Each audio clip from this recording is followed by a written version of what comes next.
The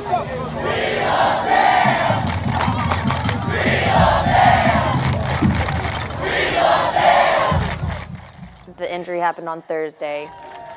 Friday, you're already out and about.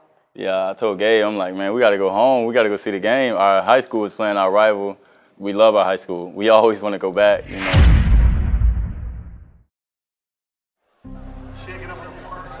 Timeout for injury. And Brandon Moore looks like he is really hurt. Neville Clark immediately turned away. But at a moment that you just hold your breath, but the immediate reaction was get help over quickly. Whenever you went down, Gabe was the first one out there. Mm. What does that mean to you? You smiled just then. What does that mean to you that he rushed out there the way he did? I ain't even want him to come out there because, like, when I got hurt, the starters that was on the field, they came over. Some of them looked at my leg, freaked out, and then I guess like they just started calling for help. I'm saying I knew it was gonna crush Gabe because we got so many goals and plans. Like we talk about it every day, man. And we're just staring at each other, and then he walks up to me, and then we both just start balling, bro. We couldn't hold it.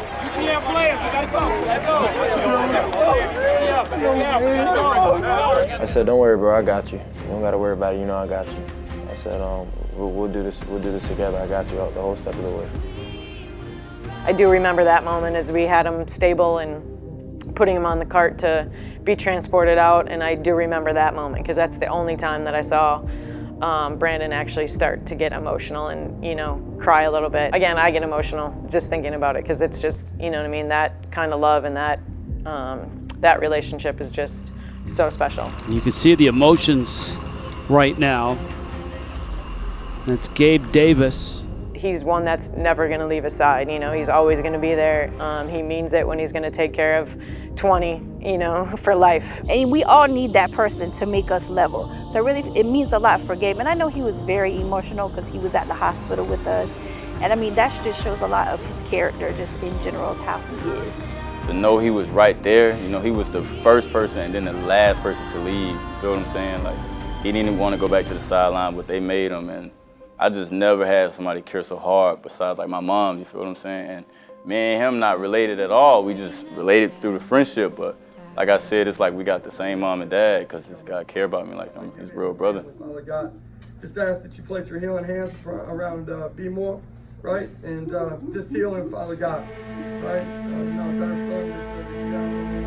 Davis and Moore's bond spread throughout the locker room as the team welcomed Moore as a vital member of the family. I think a lot of programs, you know, talk about it being a family, but I think we try to live it out every single day, and that's, you know, time spent with one another. It's the greatest, you know, thing that you have in your life is time, and you know, it's who and what we are every single day. Bam, when he walks in the room, he lights it up, and his smile is infectious. His laugh is hilarious. It's like cracks. I don't know how to describe it. I can't imitate it. I just love when he's around. You know, obviously everybody knows that Bam is quiet or don't like to answer his phone.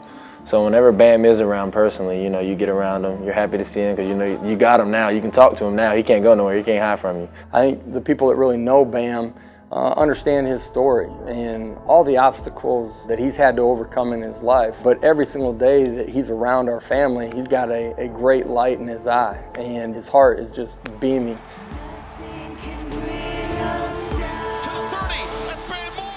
This is probably the best family in the country that you could ever find in college football. We're all, you know, diverse and we're all together. I mean, it's kind of unique. Unlike anything I've been a part of, you know, just guys just being on the same wavelength. It's hard to describe in words, you know, the bond that the guys have and the way we have each other's back. While the football family has embraced Moore, they've had to overcome adversity together that ultimately made them stronger. They've been through this, and now I'm not talking about the severity of the injury, but just this feeling, this empty feeling. The memory is still very, very fresh in everybody's mind. Whenever it happened and you see the team rush over, did it make you, what was kind of going through your mind? Because that was probably a very similar feeling to what had happened the last regular season game. Yeah, man, I knew I was hurt. Like I just knew my knee was, I knew it. I remember Richie trying to tell me like to get up, but I couldn't get up, and I didn't want to tell Richie look at my leg because it looked too bad. And then Miss Mary come over. I knew right away it wasn't the same situation as Mackenzie, and so, you know, I guess there was some sense of relief there, but as a medical professional, really what we're taught to do is react. So in the moment, you're focusing on what Brandon's asking me to do. You're focusing on getting the right people over there to help assist. You know, you never know why, you know, these things happen to certain people. But I think in KZ's mind, on some respect, he's like, oh, maybe this is one of the reasons, because now I can be here for Bam. And I even saw it as early as yesterday. You know, Bam came in, it wasn't his greatest day, wasn't his greatest morning. And as soon as KZ got next to him, his attitude just changed. Bam was the first friend I made when I came to UCF. He called me out of the blue one day. I had no idea who he was. I had no idea about his story. He just asked me if we want to be roommates when we got up there. From the moment I met him to now, like his personality, his persona has never changed. His work ethic, you know, the way he thinks is always his family is at the front of his mindset. And, you know, that's something I admire because that's how I'm kind of driven too. Whenever I see Bam, I'm always smiling because, you know, I love that guy to death. He's like a brother to me. I'd rather myself get hurt again than Bam get hurt, because that's just how I feel about him, man. That's my guy, but you know, I don't think God makes mistakes. I truly don't. In a way, I feel like it's kind of cool, you know, that I got hurt. I can be here for Bam, he can be here for me while we go through this tough rehab process, because it's not gonna be easy. It's gonna be harder than, you know, anything we've done. I was telling a lot of people, like, this was never the plan at all, but then I think about it, it's like, what if this was the plan God had for us, you know what I'm saying? You gotta rely on people to be there for you. Even though sometimes you might not even want them to be there, it's good to rely on people in tough times, and I think that's why we're here for each other, is to, you know, have, you know, those safe havens, those conversations that you really don't want to have sometimes. So just knowing, you know, that he has someone to say, hey, I've been through this, look at me, I'm gonna be fine, we're gonna do this together. So hopefully by the time Brandon is finished with his surgery and recovering, KZ will too, and they'll come back together. You know, I feel like Bam's built for something like this more than anybody else, just because everything he's been through in his life. I've never met somebody as genuine as him, and just the person he is, he's gonna be fine. Whether it's his current teammates or former Knights. I went from sitting where you sitting and playing Monday nights, so quit stressing. Well, what a quote that is, boy. Quit stressing, trust me.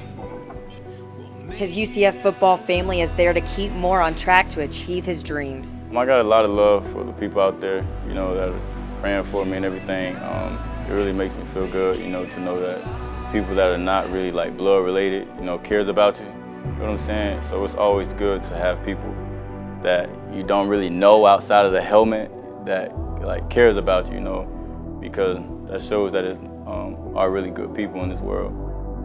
There's a lot of people that are cheering for him. They understand his background and want to see him successful, and are trying to pour into him. So I think it's great for our kids to see that, but I think it's really important for Bam in a moment of hardship to feel that warmth as well. But, you know, so many people in the community, you know, reached out. I'm sending prayers, you know, and even with Gabe too, you know, checking on him. But they definitely are, you know, our hometown heroes. He's a hometown hero, he really is, you know. He inspires me every day, because honestly, a normal person wouldn't be able to, you know, be where he's at with, you know, the way he grew up and things he's gone through. But Bam's not normal, you know what I mean? He's built different. That's why I say he's built for something like this.